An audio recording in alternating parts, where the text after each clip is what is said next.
Good morning, scholars.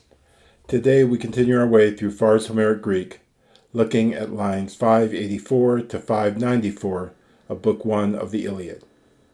This is where Hephaestus gives his mom a goblet and recounts his previous run-in with Zeus as he continues to calm her down. Hos a epe, kai ana ixas, depas ampikupelon, me tripile in keritete, kai men prosewepe. Tet late me te eme, kai anaske o ke domene per. Me sepilen per eusan, in optalmoisen widomai de omenen.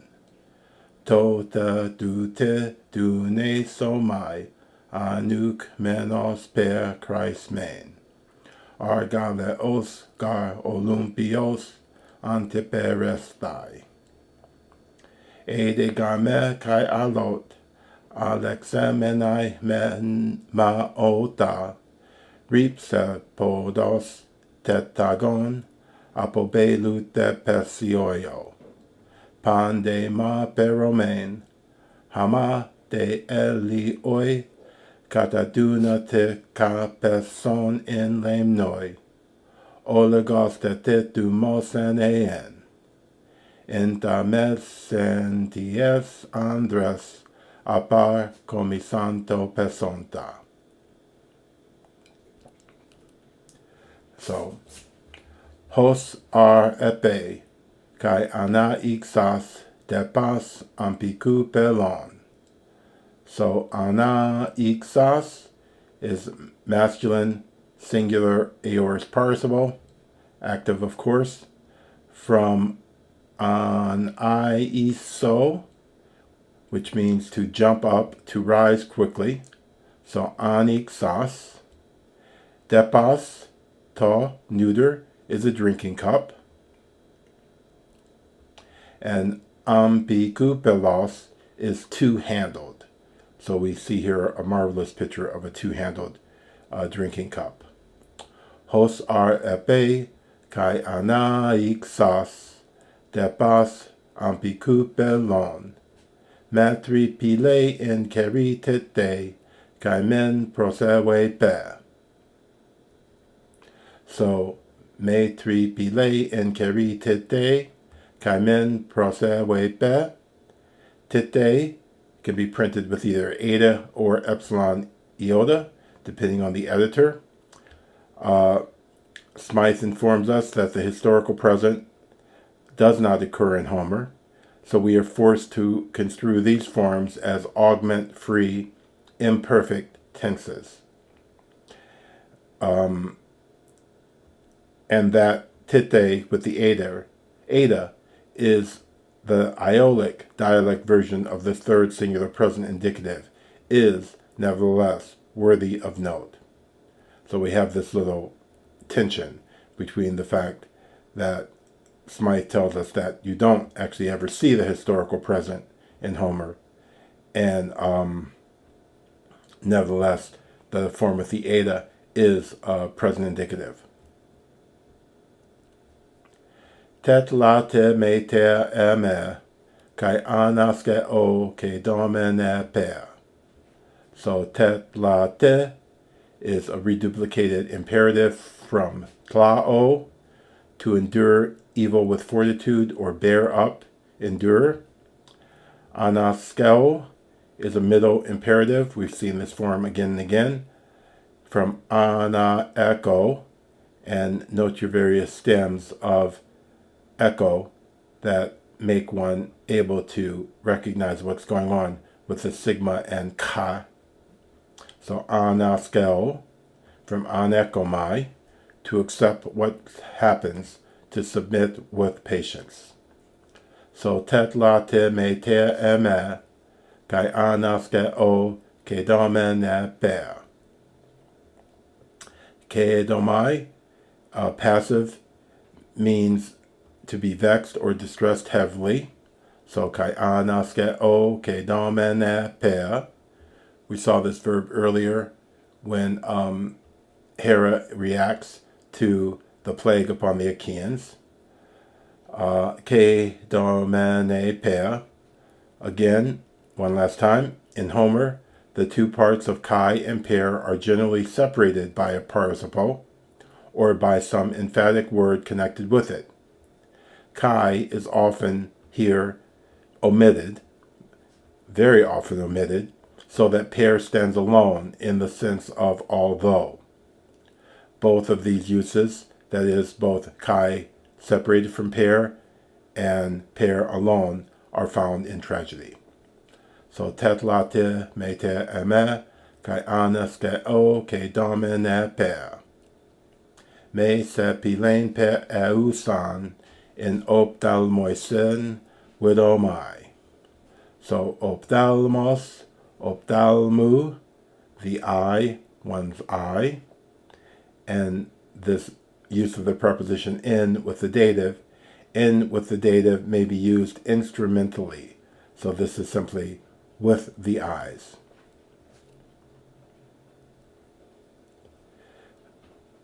So this whole thing relating the tetlate of the first line with the me se widomai, we recognize a purpose clause or final clause. Hephaestus is saying to his mom, bear up, be patient, lest, so that I don't have to see you with my own eyes. And why doesn't he want to see her? Because I don't want to see you denomenen.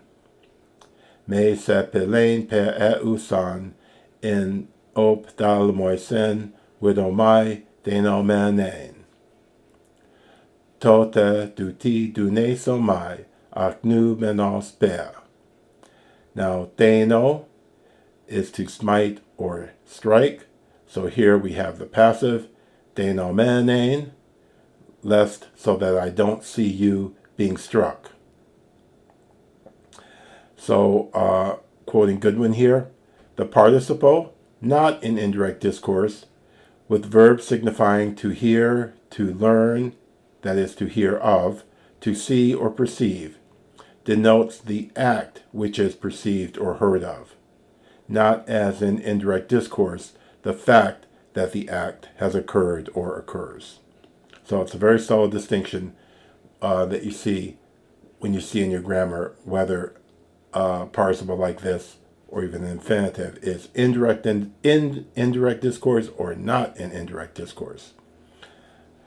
Here, the participle approaches very nearly the ordinary object infinitive in its use, and the tenses of the participle differ only as the same tenses of the infinitive differ in such constructions. The aorist does not denote past time, but rather just the incident itself in a non-durative sense. So here we have denomenen,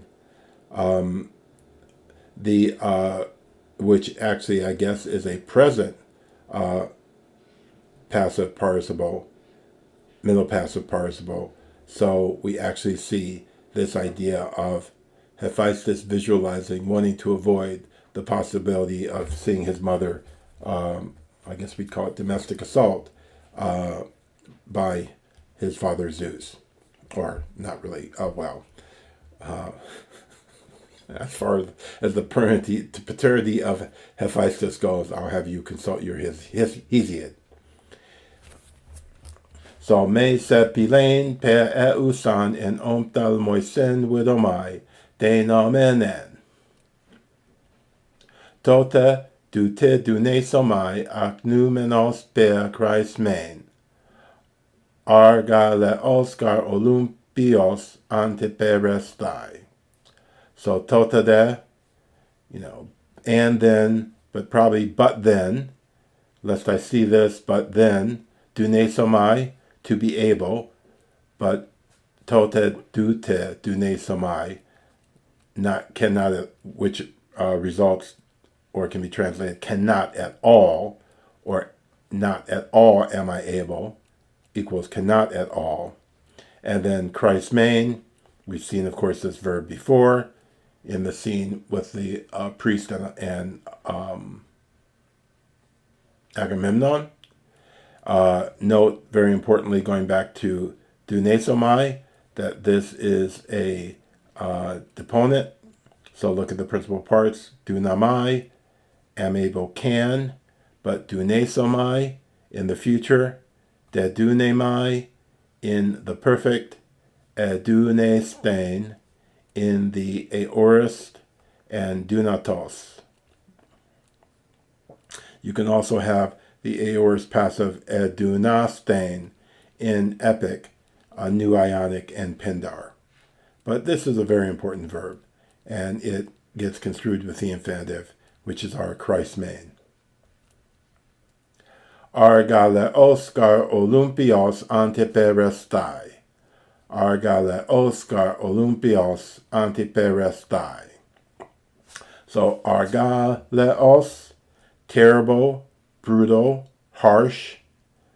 Antipero is in the middle. Antiperestai is to set oneself against, to oppose, okay? So argaleos antiperestai, consulting Smythe 2006. The infinitive, antiperestai, limiting the meaning of an adjective, argaleos, is commonly active or middle in cases where the passive is more natural in English. Thus, logos dunatos katanoestai, a speech capable of being understood, and axios daumastai, worthy to be admired, from Thucydides. But in Xenophon you will find as well axios daumasdestai. Edegame kai alot alexemenai memaota ripse podos tetagon apobelu despesioio. So edega for previously, ede, this is, already, previously, and gar, of course, is used to introduce a statement that explains what's previously been said, i.e. the previous fact that Hephaestus says, and I won't be able to do anything about it. Why is that? Because alote, at another time, on another occasion, alexemenai memaota, alexemenai is an active infinitive, consult Smythe 469d, to supply help or defend from alexo. So it's actually an active infinitive, despite its strange look. So edegame alot alexemenai memaota. Now, this alexemai memaota is an active, singular, perfect, accusative, singular, perfect, active participle. Okay, so it's accusative, singular, perfect, and active participle. And from memona, to desire. And if you look at Smythe's, the entry for Smythe's index of verbs, you see all these various forms.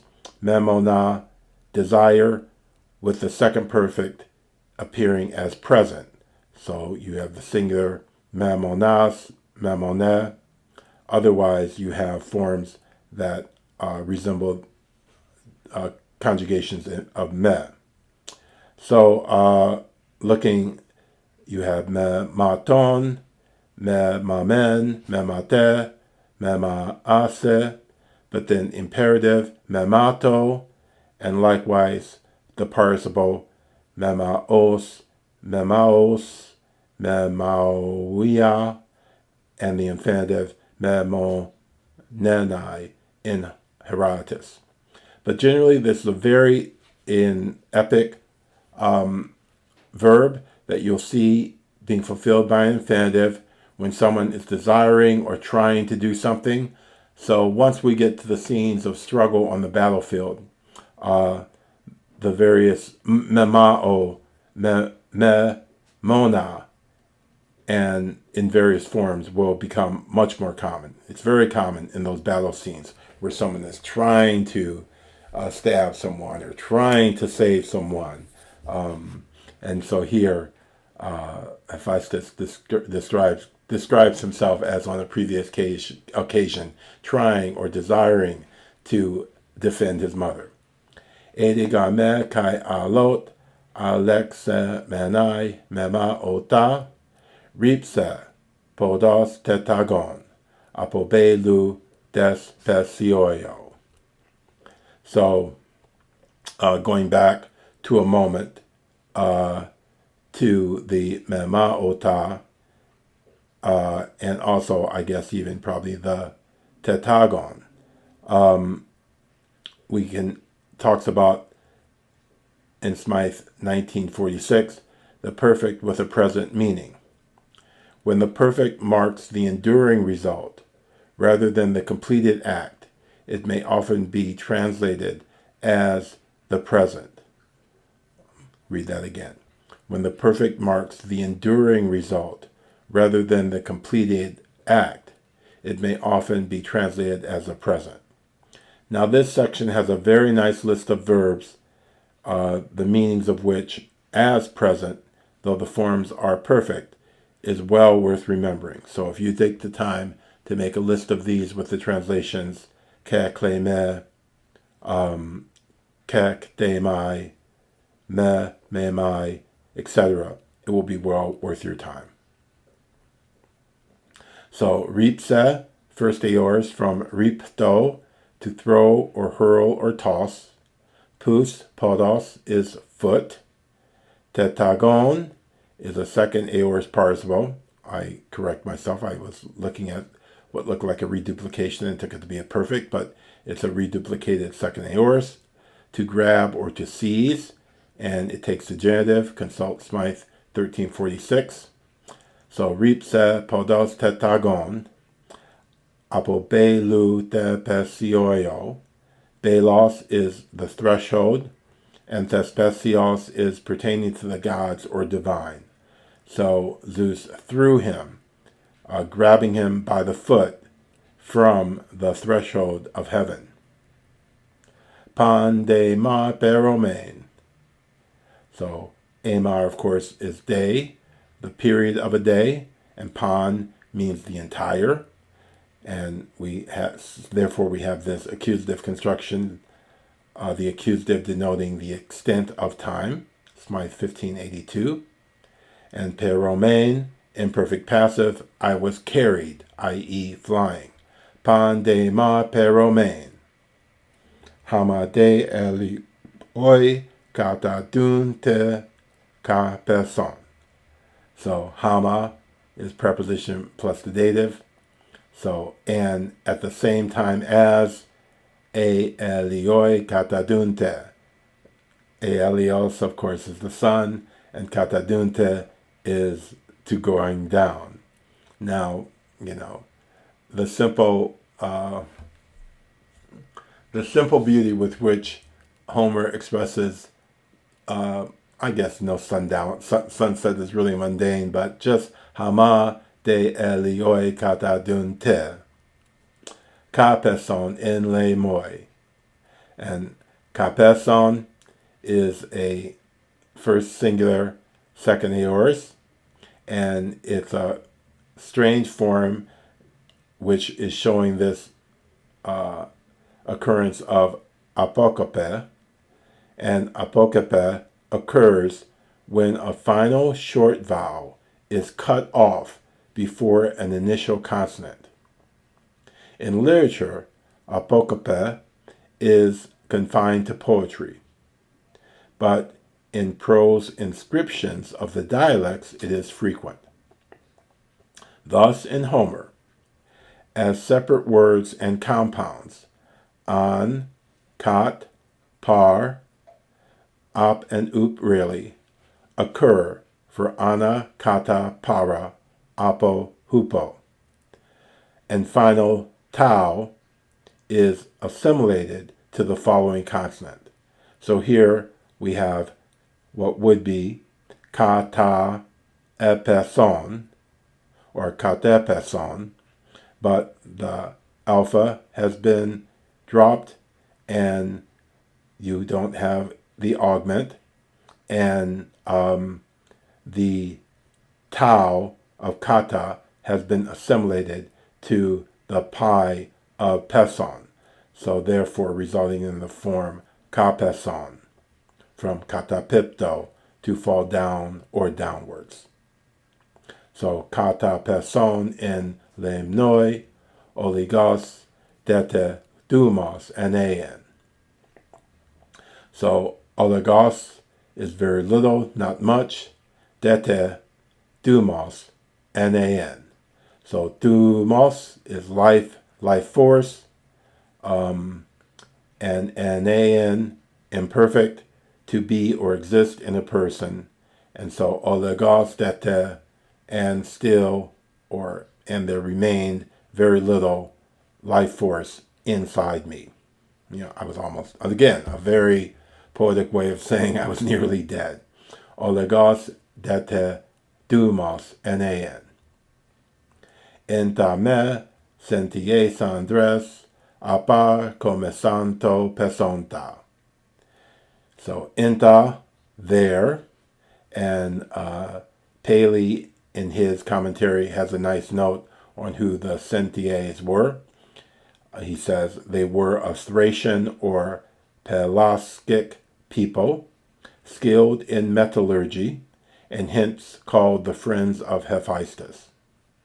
From the perhaps fancied etymology from senestai, they are said by the Scholius to have been pirates as well.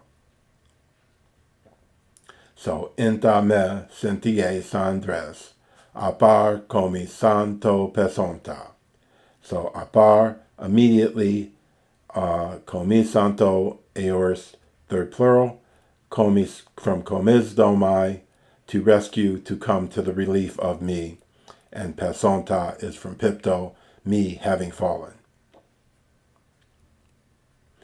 Okay, so hos a epe, kai ana ixas de pas ampecu pelon, metre pele in keritete, kai men prosewe pe. Tetlate mete eme, kai anaske o ke domene per. Me se pelen per eusan, in optalmoisen widomai denomenen. Tote duti dune somai, anuk menos per Christ main. Argaleos gar olympios antiperestai. Ede gar me kai alot alexemenai me maota, ripse podos tetagon, apobelu despesioio. Pande ma beromen, hama de lioi, kata dunte, ka peson in lemnoi, olegos detetumos eneien. Enta me senties andres, apar comi santo pesonta. So there we have it, and here we have a wonderful relief sculpture of this very event. You see the falling figure Hephaestus with the hammer in his hand, representing his art, his work and building and such. And you see Zeus with the hand sweeping out on the upper right, having thrown him, and Hera in dismay to the right next to him. And I'm not sure who the figure at the bottom right-hand corner would be. But nevertheless, I would imagine, or it seems to me, that this is a relief sculpture of the event that the poem is talking about. Okay, so there we have it. The end of Hephaestus' speech to his mom. We'll be back very soon with the final bits of Iliad Book 1. Keep working hard, and I'll see you again soon. Consider subscribing, and even more so, consider joining me on Patreon to have access to all the details of this course. Bye-bye.